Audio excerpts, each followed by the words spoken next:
Sabay-sabay natin alamin ang mga kaganapan na nangyayari sa ating bansa.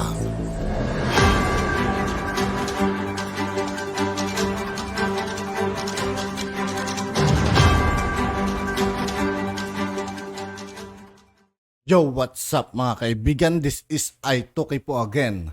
Ngayon nandito naman ulit tayo sa channel ni Banat News Update. Dito naman ulit tayo magbibigay ng komento at reaksyon. Kaya samahan nyo ako guys. Let's go!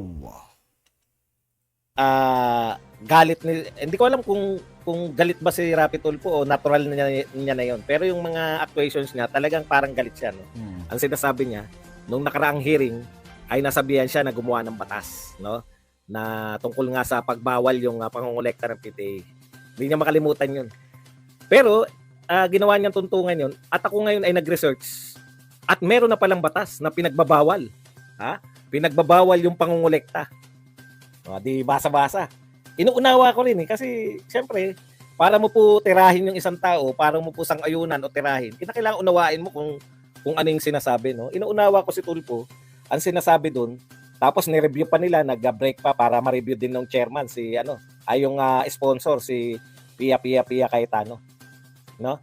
So, ayon sa pagsusuri naman ni Cayetano, hindi naman yung DepEd order na voluntary yung contribution ng mga magulang ay hindi naman nakakontra doon sa batas na sinasabi ni Senator Tulfo. Kasi ang sinasabi doon sa batas ni Senator Tulfo, walang kokolektahin sa bata, 'di ba? Sabi naman ni Senator Pia sa pagkakaunawa niya bilang isang attorney po 'yan. Walang kokolektahin sa mga bata. Dito naman sa DepEd, ang collection naman ay sa mga PTA. Okay, pero ako may take po akong sarili diyan. Pinapakita ko lang po sa inyo yung labanan. Ang iniinsist ni Rafi Tulfo ay eto, no. Hindi na kinakailangan gumawa pa ng batas dahil meron na palang batas dati noon pa. So nagtatalo sila ngayon. Malinaw ba yung ako ganito no? Kayo po mga senador, baka nakalimutan nyo, hindi po kayo Supreme Court.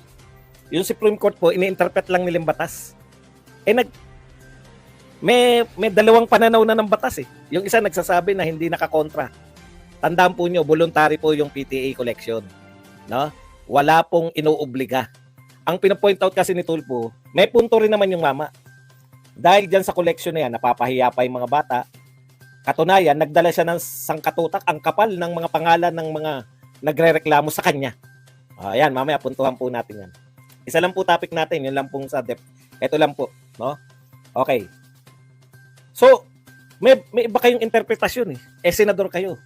Ako, ang question ko lang sa inyo, bakit hindi kayo gumawa ng batas nga para malinaw na? Kasi sinasabi ni Pia Cayetano, nakabatay sa batas yung DepEd order. Sinasabi ni Tulfo, hindi raw. Di linaw nyo na, bawal mangolekta kahit voluntary yung PTA. Di ba? Yun yung point ni Sara Duterte naman . Yun naman pala. Ayaw nyo palang mangolekta ng voluntary yung PTA. Kasi voluntary po yan .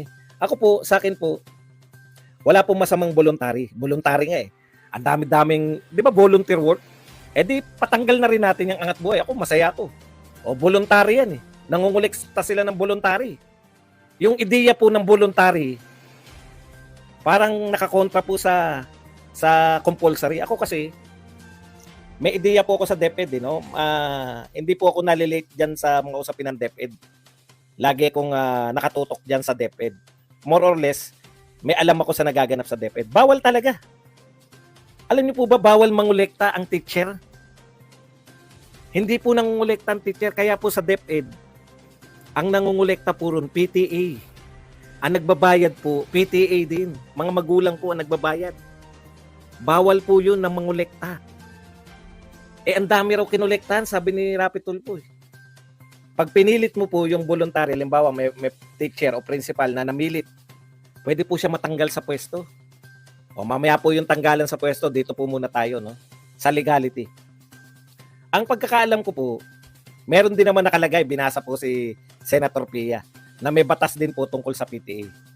Ang pagtatalo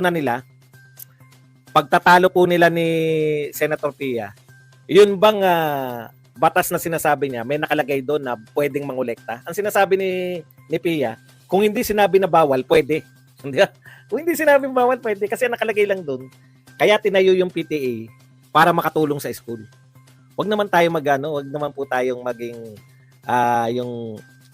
yung lawakan po natin. Yung eskwelahan po ba, gusto niya, ano po sa tingin nyo ang ibig sabihin ng pagtulong sa school? Kunwari po ako principal. Di ba? Ialaw ko ba yung PTA, pupunta ron sa eskwelahan ko araw-araw para magwalis, para may gawin? Makakagulo lang po yun. Alam niyo yung ibig ko sabihin? Hindi po kinakailangan ng mga magulang yung para tumulong sila sa eskwelahan, yung araw-araw silang magre-repair, araw-araw sila. Di ba? Kaya nga po may brigada eskwela eh. Eto po, umattend sila ng meeting, hindi po literal na sinabi na yung pagtulong, hindi po pwedeng makatulong ka. Halimbawa, mga magulang mo, nagtatrabaho pareho, gustong tumulong sa eskwelahan. Magbigay ng donasyon, bawal po ba yun? Hindi po pinagbabawal yun. Si Lenny nga, tsaka yung Angat Buhay, nanghingi ng donasyon. Yung eskwelahan natin, ayaw nating manghingi. Hindi nga nanghingi eh. Voluntary po yung pagbibigay. Bakit po mainit si Rapi Tulfo sa pagtulong ng mga magulang? Doon ako namumblema eh. Sa voluntaryong pagtulong ng magulang. Ikalawa, lagi niya po sinasama yung electric fan. Kung kayo po, pangkaraniwang tao, sasabihin nyo, sa bahay nyo, kayo lang, ilan po gumagamit ng electric fan? Pamilya nyo lang, di ba? Gaano po katagal talaga tumatagal yung electric fan ngayon? Pamilya nyo lang yan, ha? Sa DepEd po, ang gumagamit po ng electric fan, mga bata, mga estudyanteng makukulit. Bumili yung PTA ng electric fan. Di ba? Yung normal po na 8 oras na ginagamit, kung shifting po yan, 10 oras ginagamit yung electric fan. Bibigay po yan. Ganun po yung electric fan ngayon. Wala pong electric fan na umabot ng 20 years. Kung sa pamilya nyo nga, kayo lang, 4, 5 tao lang kayo, nasisira pa electric fan. Alam mo po ba ginagawa ng mga bata pag walang teacher? Sa tingin nyo, anong ginagawa sa electric fan? May ideya kayo, nag-estudyante kayo. Di po ba? Oy, kami naman, pak. Kami naman mag-electric fan, pak. Kung pasukan July pa lang, sira na yung mga electric fan. Hindi po ba naiintindihan yung normalidad yan? Ano yung sinasabi ni Rapi Tulfo na meron ng bodega ng electric fan? Gigil na gigil, samantalang yung mga anak mo, magtapatan po tayo. Ang anak nyo po, nag-aaral po sa aircon. Yung ba namang electric fan, pagkaitan nyo pa yung mga anak naming mahirap? Grabe naman kayo. Yan yung mahirap eh, pag mga privilege sila. Naka-aircon yung mga anak ni Tulfo. Naka-aircon lahat ng anak ng mga senador.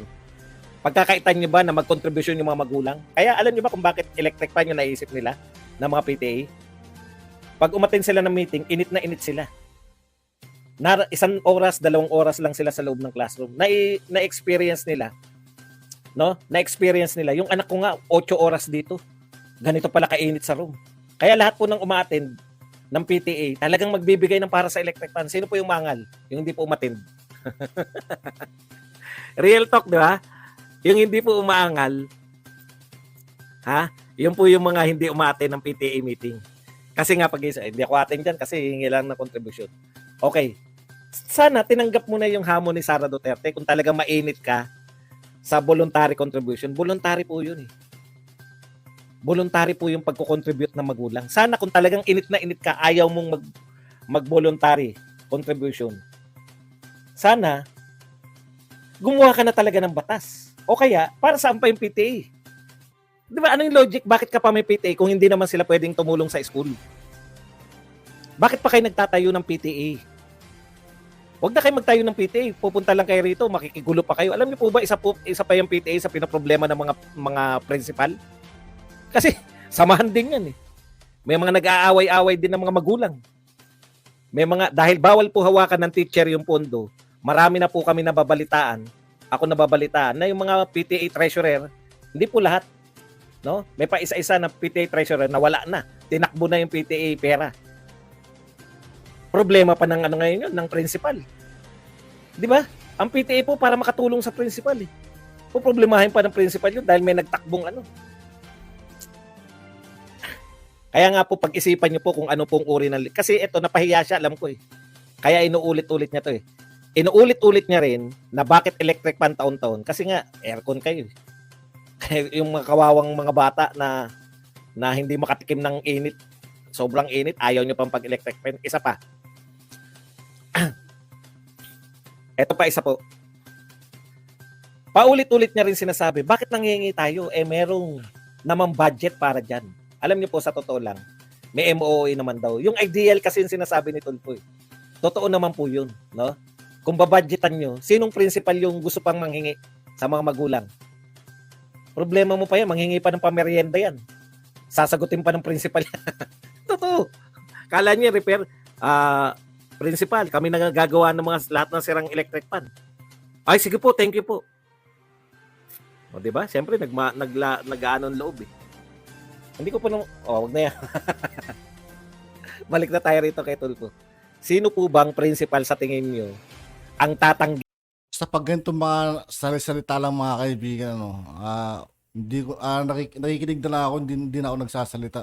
Mas magandang panoorin na lang natin at pakinggan na lang natin ng dire-diretso, no? Na yung kanyang pangangailangan sa eskwelahan ay tutugunan ng DepEd. Pero ano po ba ang realidad? Ayan si Pia Cayetano. Ano sinabi ni Pia Cayetano? Hindi po kaya eh. Kapos talaga yung budget eh. Wala naman siyang naiisip. Wala naman siyang pinopropose. Paano tutugunan yung budget ng DepEd? Totoo naman yung kaya po yan eh. Lahat po ng budget ng pamahalaan, ilagay nyo sa DepEd. Ewan ko lang kung manghihingi pa sa PTA yan. Kaya po yan. Ideal po yun eh. MOE lahat, no? Hindi na may mga bagong eskwelahan po, walang bakod, wala po lahat. Kung hintayin mo po yung budget sa bakod, nanakawang ka na. Alam niyo ibig ko sabihin? Pero hindi lang po yan, hindi po yan yung pinakamalupit eh. Kung yung eskwelahan mo po ay walang bakod, sinasabi ni Tulfo, hintayin nyo na lang kasi babudgetan yan.